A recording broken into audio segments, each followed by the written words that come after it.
बहुत समय पहले की बात है। एक बार एक जंगल के पास एक छोटा सा गांव था। उस गांव में एक पुराना टूटा फूटा महल था। उस महल में एक चुड़ैल रहती थी। रोज रात को गांव वालों को उसके रोने की आवाजें सुनाई देती थी। रोते हुए वो किसी का नाम लेके पुकारती थी। अरे राघव, कितनी ठंड पड़ रही है, चलो आग जला के हाथ पैर सेक लेते हैं। वे लोग आग सेक ही रहे होते हैं कि तभी उन्हें कुछ आवाज सुनाई देती है। अरे राघव, तुमने कुछ सुना क्या? ये कैसी आवाजें आ रही है? हाँ भाई, किसी के रोने की आवाजें लगती है। इतनी तेज तेज रो रहा है कोई, पर इस समय कौन हो सकता है? तो इस तरह से फूट के रो रहा है। तभी रोने की आवाज और तेज होती जाती है। वो चुड़ैल रोते हुए किसी का नाम ले रही होती है। अरे भाइयों, क्या है? यहाँ कोई पुराना महल है, पर अब वो पूरा टूट चुका है और खंडहर बन गया है। यहाँ बरसों से एक चुड़ैल रहती है। लोग कहते हैं कि वह रोज रात को किसी का नाम ले लेके बहुत रोती है। अरे जीरा भाई, क्यों इतनी ठंड में मजाक कर रहे हो? भला ऐसे भी कोई डराता है क्या? क्या ऐसे हो सकता है कि कोई बरसों से बस रोता ही रहे? अफवाहें हैं ये सब। नहीं श्याम भाई, जीना भाई सही कह रहे हैं। मैंने भी सुना है ऐसा कि बरसों पुरानी चुड़ैल उसी महल खंडहर में बहुत सालों से रह रही है। अरे भाइयों, मुझे तो बहुत डर लग रहा है। मेरी ठंड तो चुड़ैल का नाम सुन के ही भाग गई। मैं अब और नहीं रुक सकता यहाँ। मैं तो चला अपने घर। ये कहकर श्याम डरते डरते अपने घर की तरफ जाने लगता है। कुछ ही देर में वो अपने घर पहुँच जाता है। वहीं दूसरी तरफ जीना और राघव आग सेकते सेकते आपस में उस चुड़ैल की बात करने लगते हैं। भाई राघव, ये क्या लगता है? वह चुड़ैल नाम लेके क्यों रोती है? पता नहीं भाई। तभी चुड़ैल और चिल्ला चिल्ला के रोने लगती है। अरे भाई, अब तो मुझे भी डर लग रहा है। भाई, मैं तो घर जा रहा हूँ। मेरी मानो तो तुम भी चलो अब घर। हाँ भाई, मुझे भी डर लग रहा है। चलो, मैं भी तुम्हारे साथ ही निकल चलता हूँ। फिर वो दोनों गांव वाले साथ में घर की ओर चल देते हैं।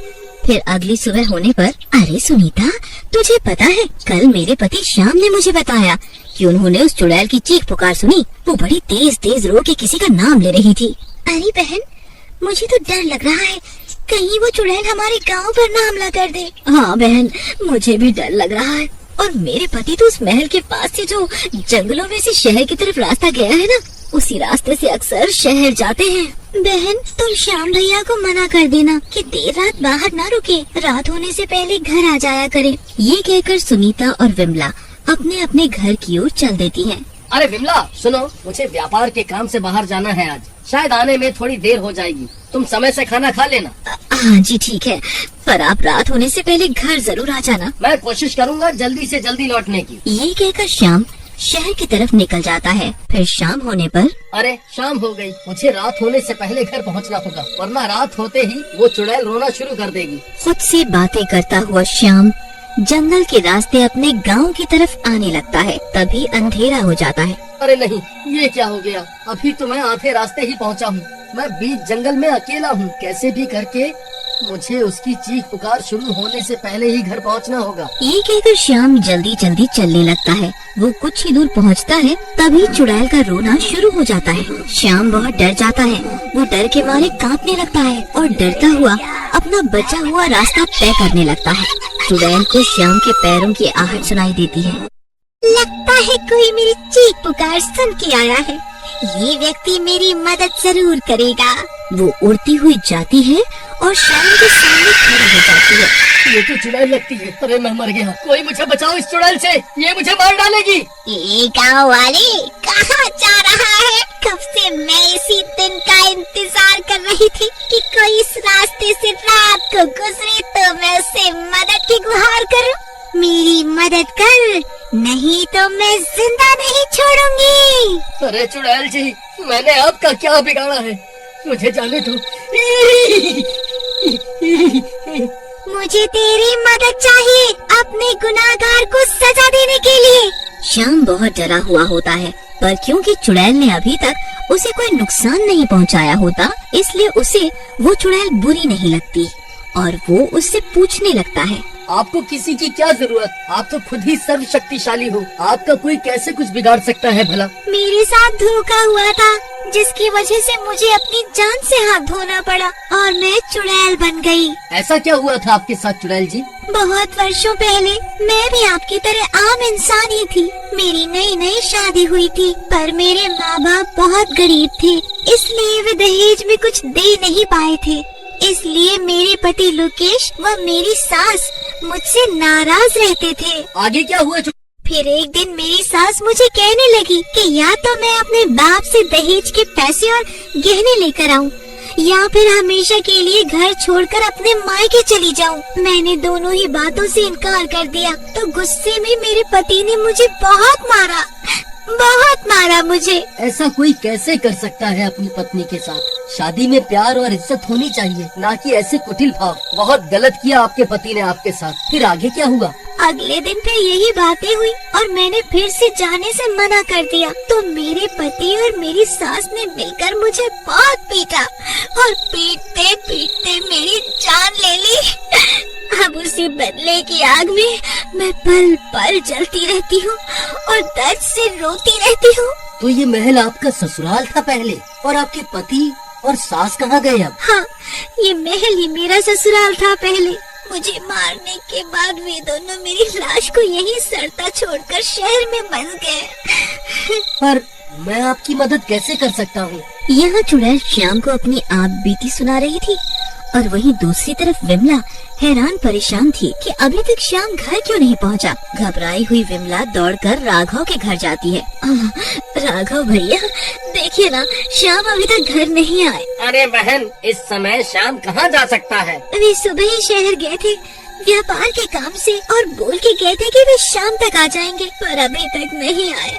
मुझे बहुत घबराहट हो रही है। अजी, शहर का रास्ता तो उस महल के पास जंगल से निकलता है। अजी, इस समय कौन अपनी जान जोखिम में डालेगा? विमला, मैं तुम्हारे पति की लापरवाही के चलते अपने पति की जान जोखिम में नहीं डालने दे सकती। तुम यहाँ से अभी के अभी चली जाओ। अरे नहीं बहन, ऐसे न बोलो। तू चुप कर मतलबी औरत। हम गांव वाले सब एकजुट होकर रहते आ रहे हैं कितने समय से। हम आपस में एक दूसरे की मदद नहीं करेंगे तो कौन करेगा? हाथ में मशाल लेके उस महल खंडर के लिए निकल पड़ते हैं और कुछ ही देर में उस जंगल के पास पहुंच जाते हैं। मैं देखो भाइयों, श्याम वहाँ है उस चुड़ैल के साथ। अरे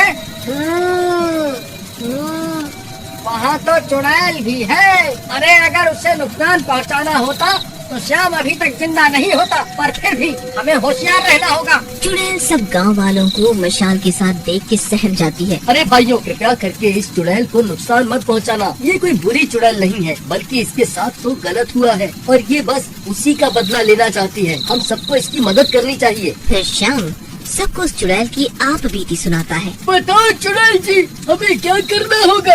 आप लोग बस मेरे पति और मेरी सास को किसी तरह शहर से इस महल में ले आओ, बाकी मैं खुद देख लूंगी। ठीक है, हम कल ही आपका काम शुरू करेंगे।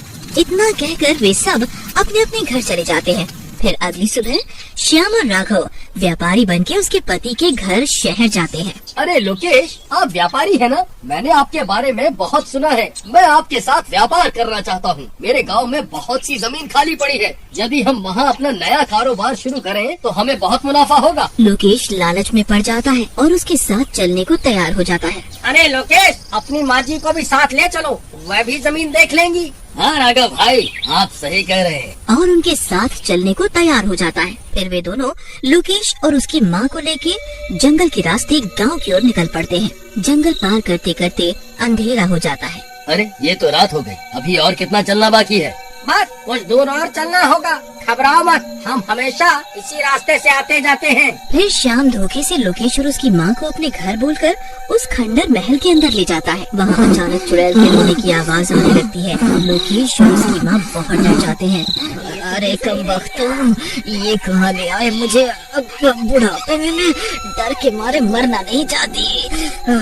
तभी अचानक वो चुड़ैल उनके सामने आ जाती है। क्यों रे बुढ़िया, मरने से डर लग रहा है? भूल गई क्या कैसे तूने और तेरे लालची बेटे ने मुझे बेरहमी से पीट पीट कर मार डाला था। अरे मर गए रे, ये तो कोई चुड़ैल लगती है। अरे तुम वक्तों, ये मुझे कहाँ फंसा दिया तुम दोनों ने। तुम तो व्यापार के लिए जमीन दिखाने लाए थे और यहाँ मुझे चुड़ैल दिखा रहे हो। सत्यानाश हो तुम्हारा। अरे भगवान, मुझे माफ कर दो, मुझसे बहुत बड़ी गलती हो गई।